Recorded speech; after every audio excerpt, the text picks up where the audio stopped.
Bien, ben, je suis ravi d'être là en si petit comité, mais c'est pas grave. N'hésitez pas à vous rapprocher si vous n'entendez pas bien.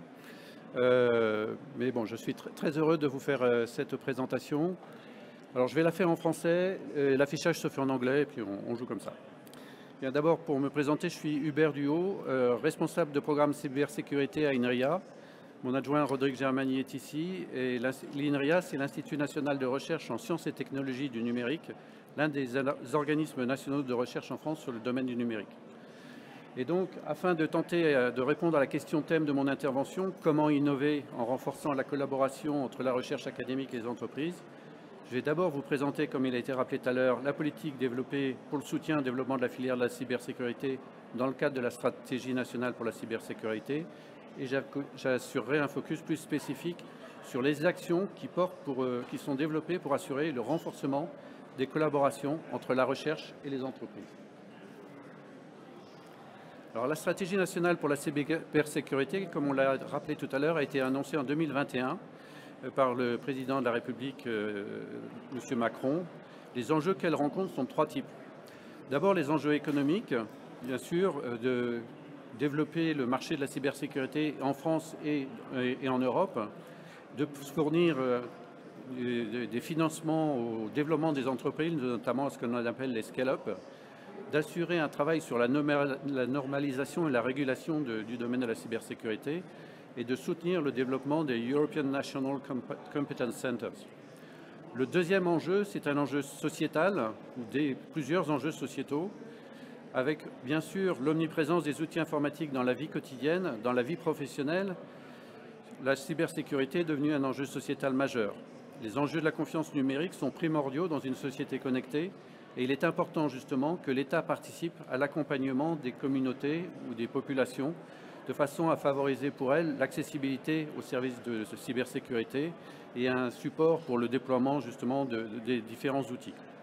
Le dernier point, le dernier enjeu, c'est lié aux sciences et aux technologies, c'est le point que je vais aborder le plus aujourd'hui. C'est bien sûr de comprendre les enjeux et les challenges émergents liés justement au développement des menaces en cybersécurité et de développer tout un travail sur l'accélération de l'innovation. Et je vais y revenir en détail maintenant. Alors, les objectifs, on a présenté les enjeux. Après les enjeux, ce sont les objectifs et les ambitions de cette stratégie. Elle s'est traduite par les objectifs suivants: soutenir le développement des entreprises de la filière, soutenir la demande des individus, la demande des entreprises, la demande des collectivités et de l'État, notamment en sensibilisant mieux aux risques tout en faisant la promotion des offres nationales, renforcer les efforts de recherche en cybersécurité, en particulier en favorisant les projets conjoints entre acteurs académiques, industriels et gouvernementaux. Vous voyez qu'on commence à répondre à notre problématique. Et enfin, soutenir le transfert de compétences et de technologies issues de la recherche publique vers l'ensemble des acteurs de l'écosystème pour développer des solutions souveraines de cybersécurité.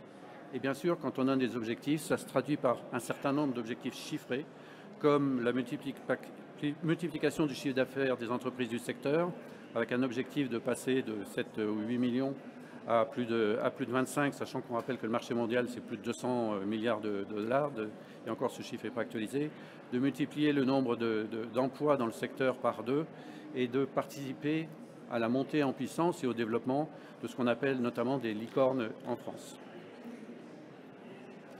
Alors, ces objectifs se traduisent en plusieurs mesures, 20 mesures, et bien sûr, je ne vais pas vous présenter les 20 mesures, mais je vais vous présenter les mesures qui répondent justement à l'objectif d'accroître les capacités d'innovation en renforçant la collaboration entre la recherche académique et les entreprises. C'est ce qu'on appelle une politique de transfert.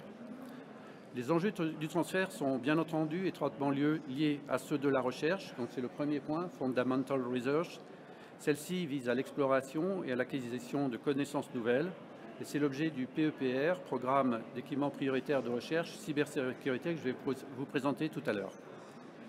Le transfert consiste en lui-même à la transformation ou l'intégration des connaissances développées par la recherche vers le monde socio-économique, vers les entreprises, notamment par la réalisation de produits et de services utilisant ces connaissances. Les acteurs de la recherche publique et les entreprises ne développent en général pas naturellement, c'est le moins qu'on puisse dire, ou à tout le moins pas au niveau suffisant, des passerelles permettant la diffusion des résultats de recherche et de leur impact dans le monde économique. C'est donc l'objet du programme de transfert que je vais vous présenter après la présentation du programme de recherche. Programme de transfert au campus cyber, le campus cyber étant, et là c'est le troisième élément, une des mesures portées par la stratégie, comme on le voit ici. Je vais désormais vous présenter plus en détail ces trois programmes, ces trois briques programmatiques que je vous ai déjà initiées. La première, c'est le PEPR, les Cyber Security Research Projects. Le deuxième, très rapidement, parce que c'est l'environnement dans lequel on travaille, mais aujourd'hui, il y a eu de nombreuses présentations sur ce cadre-là, c'est le campus cyber qui est opéré dans une forme de réseau, c'est-à-dire qu'il y a un campus cyber à Paris, mais il y a des campus cyber maintenant en région, à Bordeaux, à Toulouse et bien d'autres. Et enfin, le programme de transfert dont j'ai déjà énoncé le principe.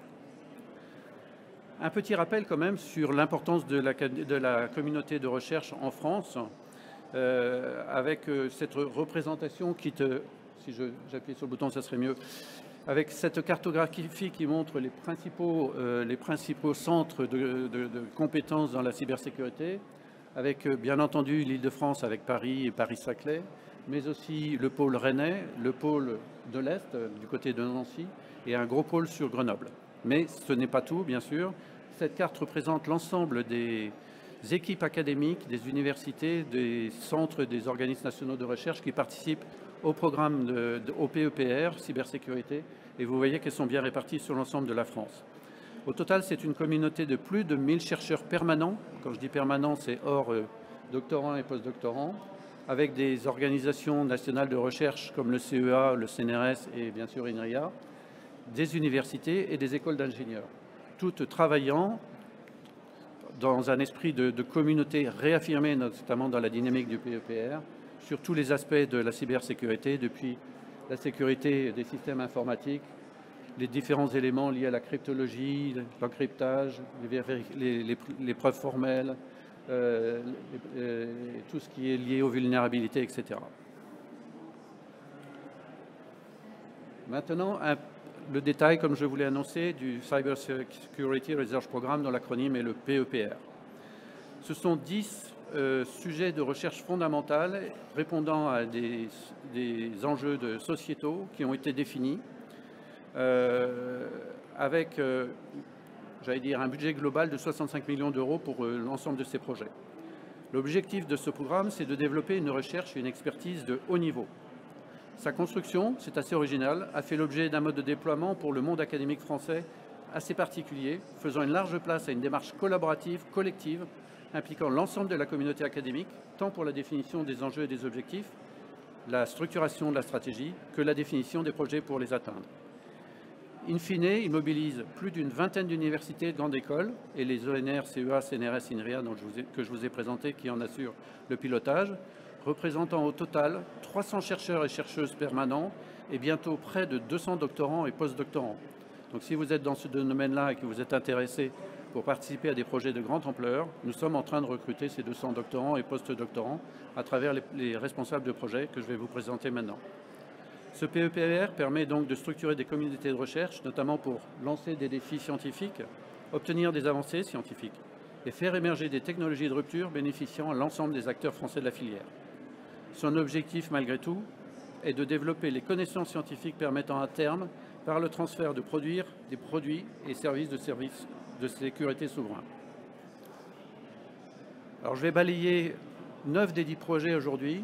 Comme j'ai déjà mangé pas mal de temps, je vais quand même aller assez vite, mais je vais vous les présenter et je vous rappelle qu'il y a un site internet qui s'appelle PEPR-cybersécurité et qui vous présente à la fois les équipes, la structuration et notamment les différentes thématiques abordées dans ce cadre-là. Le premier projet que je vais vous présenter, il s'appelle HipHop et il est lié, sa thématique, c'est la protection des données personnelles.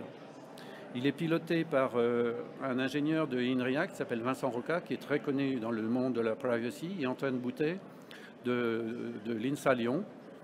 Et son enjeu est de résoudre le paradoxe qui se développe entre une société avide de données, mais qui désire assurer la protection des données personnelles. Le projet vise donc à étudier les menaces vis-à-vis de la vie privée, introduites par l'usage des nouvelles technologies et des nouveaux services numériques, d'étudier de nouvelles pratiques de collecte de données et d'informations personnelles par les opérateurs, Et ce projet se focalisera sur notamment les nouvelles formes de collecte d'informations personnelles et leurs risques pour la vie privée. Notamment, on a en tête le nouveau Google Tag Manager, des actions à mener pour concilier l'apprentissage machine, tout ce qu'on appelle l'IA, il y a eu beaucoup de conférences sur le sujet, et la vie privée. Il se focalisera aussi sur la conception et l'évaluation de techniques d'anonymisation et de réidentification des données. Et enfin, son objectif final, ce sera d'élaborer des systèmes personnels et sécurisés de gestion de données. Et donc ce travail est fait par des équipes tant de l'Université de Rennes que de l'INSA de Lyon, que des centres à Lille ou à Paris, etc. Vous avez le détail sur les présentations.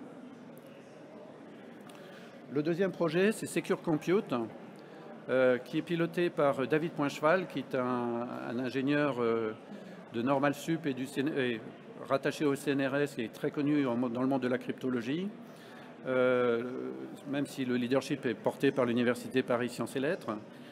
Et sur la thématique, c'est la sécurité du traitement des données dans le cloud, avec un but affirmé, c'est de créer des outils permettant de concilier le respect de la vie privée avec l'hébergement et le traitement de données massifs qui se développent dans le cloud. Et donc le projet se focalisera notamment sur le développement des outils permettant de concilier la confidentialité des données et le respect de la vie privée avec l'hébergement dans un environnement non maîtrisé, par excellence le cloud. Il porte donc sur l'étude des mécanismes cryptographiques par attributs, fonctionnels et homomorphiques pour assurer le transfert, le stockage et l'hébergement de données dans le cloud en toute sécurité. Donc, et vous avez une cartographie justement des différents participants à ce programme. Et donc je vous rappelle qu'à chaque fois, ça a été l'esprit de ce programme.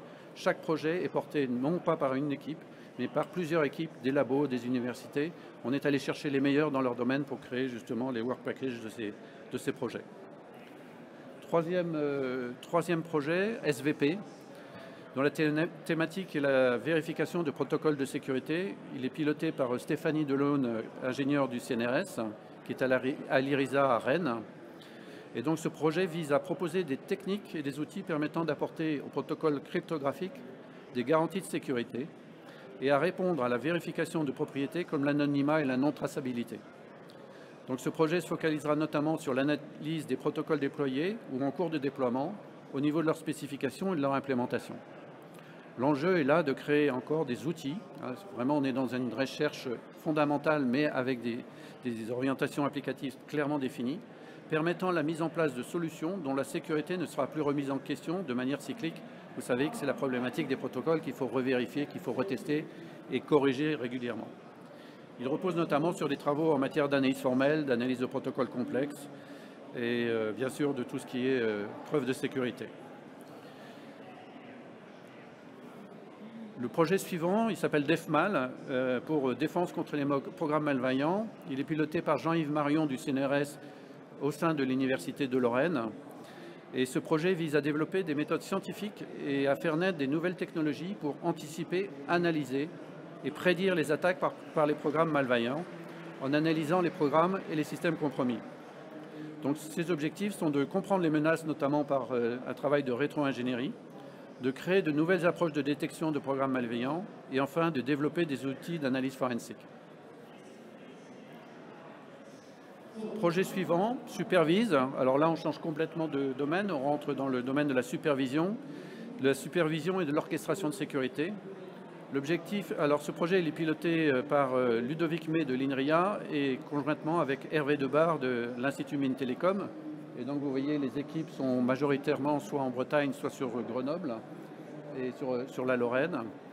L'objectif est donc de renforcer des mécanismes de protection préventifs en assurant la détection, la réponse et la rémédiation aussi automatiquement que possible. Donc ce projet vise à créer de nouvelles solutions de supervision de sécurité des systèmes, des logiciels et des réseaux pour renforcer les mécanismes de protection préventifs en tenant compte notamment de la complexité grandissante des systèmes interconnectés, de la capacité de prise en compte d'attaques ciblées de plus en plus complexes et silencieuses et en contrepartie aussi la capacité de prise en compte d'attaques massives. Il y en a encore 3 ou 4. Celui-là, c'est Arsène, pour sécurité logicielle et matériel des systèmes embarqués, qui est piloté par Jacques Fournier du CEA. Et l'équipe de direction est en train d'évoluer. L'objectif est là d'accélérer la recherche et le développement de solutions souveraines pour systèmes embarqués intrinsèquement sécurisés. Donc, ce projet vise à développer des solutions de sécurité souveraines et industrialisables dans le domaine de la sécurité des composants et des objets communicants, notamment pour deux gammes de processeurs sur lesquels les gens travaillent beaucoup à ce jour, qui est le RISC-V 32 bits et le RISC-V 64 bits. Il y aura in fine un travail de mise en œuvre de démonstrateurs ASIC et FPGA pour ces processeurs. Et ce projet travaille notamment sur la sécurisation des implémentations de processeurs pour des composants à IoT ou pour des applications plus riches.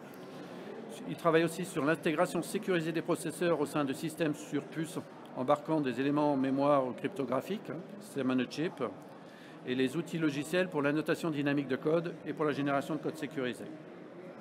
Et là, l'équipe est assez centrée sur Grenoble et Lyon, et après plutôt sur la Bretagne. Projet suivant, c'est Secureval, dont la thématique est d'améliorer l'évaluation de la sécurité des systèmes logiciels. Il est piloté maintenant par Patricia Mouy du CEA et Sébastien Bardin. Ce projet vise à développer les connaissances sur l'évaluation de la sécurité des systèmes numériques, reposant sur des analyses de conformité et des analyses de vulnérabilité. Donc, il a pour objectif de développer de nouveaux outils de vérification de conformité autour de nouvelles technologies numériques, afin de vérifier l'absence de vulnérabilité matérielle comme logicielle et à réaliser les preuves de conformité requises. Donc, ce projet développera des approches d'analyse, de vérification de systèmes numériques s'appliquant dans les domaines du test, de l'analyse statique, de la vérification formelle et de la simulation. Projet suivant, c'est le projet REV. C'est un des tout derniers sélectionnés dans le cadre d'un appel à projet. Il est piloté par Aurélien Francillon de RECOM, du côté de Sophia Antipolis. Sa thématique est l'exploitation de vulnérabilités pour l'investigation numérique. Et donc l'analyse de vulnérabilité et leur exploitation pour l'investigation des attaques est une problématique scientifique de plus en plus complexe, car les systèmes informatiques sont de plus en plus connectés, mobiles, et avec une forte intrication entre le logiciel et le matériel, notamment pour les smartphones. Les attaques sont complètes avec des combinaisons de différentes attaques menées sur plusieurs niveaux. Et donc ce projet vise à accélérer les études en recherche et exploitation de vulnérabilité de ces systèmes informatiques, tant au niveau hardware que logiciel et réseau. Il se focalisera notamment sur l'analyse des vulnérabilités d'applications spécifiques, ainsi que des protocoles de communication avec un focus particulier sur des applications IoT. Enfin, Cryptanalyse, le dernier arrivé, c'est un projet piloté par Emmanuel Thomé d'INRIA, dont la thématique est la résistance des systèmes cryptographiques. Ce projet s'intéresse à l'étude et à la standardisation des primitives cryptographiques. Il se focalisera sur l'étude et la comparaison d'algorithmes récemment proposés, notamment pour la téléphonie 5G, y compris ceux proposés par le NIST. Et il proposera des solutions permettant d'alerter l'utilisateur lorsque sa sécurité est mise en défaut. Et dans ce cas-là, il aura des propositions d'adopter des algorithmes plus sûrs qui seront intégrés directement dans son système informatique ou dans son outil informatique. Voilà pour les projets portés par, j'allais dire, la recherche française et faisant l'objet, j'allais dire, dans le cadre de cette stratégie d'accélération, d'un programme assez resserré, puisque ce sont des programmes sur 6 ans. On a déjà fait la première année et les premières publications sont en train d'être émises, et je vous propose d'ailleurs d'aller sur le site, je le rappelle, PEPR, cybersécurité.fr. Vous avez là le détail des projets, le lien sur les sites des projets, avec le détail des publications qui sont en cours. Bien, maintenant, je vais vous présenter le dernier volet de ma présentation, plus spécifiquement dédié à la présentation de la politique de transfert et de sa mise en œuvre dans le cadre du programme de transfert au campus cyber, afin de répondre à la question initiale de mon propos, qui est comment innover en renforçant la collaboration entre la recherche académique et les entreprises. C'est un programme de 40 millions d'euros pour les 4 prochaines, voire peut-être 5 prochaines années, opéré par INRIA pour le compte de l'ensemble de la communauté académique, en étroite relation avec l'ANSSI, qui est l'Agence nationale pour la sécurité informatique. Ce programme est structuré de la façon suivante. 5 grands blocs. un volet projet de recherche collaboratif en complément des projets PEPR que je vous ai présentés tout à l'heure, avec du financement de projets relativement amont, mais avec vraie finalité d'usage et de définition de cas, répondant à la définition de cas d'usage. Et donc, on a la capacité de financer 5 projets de ce type-là. Après, il y a vraiment ce qu'on appelle des projets de transfert, ce qu'on appelle très couramment des projets de prématuration, matérisation, développement de prototypes, de solutions, de services ou de technologies pour la cybersécurité. Là, on a une vingtaine de projets pouvant être financés dans une logique, là, essentiellement de collaboration, de mise en place de consortiums publics-privés. Et là, on voit le début de la réponse de comment assurer le transfert, de comment faciliter les échanges entre le monde universitaire et le monde de l'entreprise. C'est justement de financer et de porter des projets qui sont reposent sur des consortiums publics-privés. Et après, les 5 autres volets sont un volet sur l'entrepreneuriat. Alors, c'est assez particulier parce que l'entrepreneuriat, on le décline aussi dans une approche de pré-incubation. C'est comment accompagner sur une trajectoire d'entrepreneuriat des scientifiques, des chercheurs ou des ingénieurs qui sont dans des équipes de recherche et qui pourraient, autour de leurs travaux, porter une start-up. Là, vous avez sur le stand de Business France une entreprise qui s'appelle Nishta. Elle a suivi ce programme l'INEA Startup Studio et maintenant, ça devient une start-up et le porteur de projet est en train de devenir un vrai entrepreneur. Voilà, ça c'est le genre de dispositif que l'on met à place. Et derrière, les entreprises, une fois qu'elles sont créées, on les accompagne aussi en complément d'actions faites par les incubateurs et les accélérateurs plus classiques pour justement développer leurs connaissances scientifiques autour du développement de leurs produits. On a un volet aussi training programme qui est le développement de formation deep tech sur le transfert justement des connaissances des chercheurs pour répondre à des besoins de formation spécifiques tant aux ingénieurs, développeurs des entreprises qu'auprès des cadres dirigeants des entreprises. Et après, je vais vous le présenter ça, on a tout un volet sur des services à la communauté dans le cadre du programme cyber. Alors c'est cela que je vais vous présenter maintenant. Nous développons toute une gamme de services au sein du programme du campus cyber, dont vous aviez tout à l'heure une photo, une représentation. Le campus cyber, c'est un bâtiment de 13 étages à La Défense à Paris. Et nous opérons sur un étage complet ce programme avec la mise en place d'un Research and Innovation Hub, un lieu d'aide justement aux rencontres, au travail collectif et collaboratif pour justement faciliter le développement de nouveaux projets par les interactions entre les entreprises et le monde de la recherche. Nous avons, je vous ai dit tout à l'heure qu'on finançait des projets de recherche et des projets de transfert. Nous avons des espaces pour les héberger. Et enfin, nous développons aussi un lab cyber qui est un Fab Lab qui comprend à la fois un service de CyberRange et une plateforme numérique d'acquisition et d'utilisation de données dans un environnement cyber complet. Voilà le programme, les 3 éléments du programme. Sur ce 3e volet du programme de transfert au campus cyber, je vous propose d'aller voir le site ptcc.fr qui vous donne le détail de tous ces éléments. Et vous voyez comment dans la stratégie nationale française pour la cybersécurité a pris en compte finalement l'objectif premier qui est comment développer l'innovation en renforçant les échanges et les interactions entre le monde industriel et le monde de la recherche. Merci.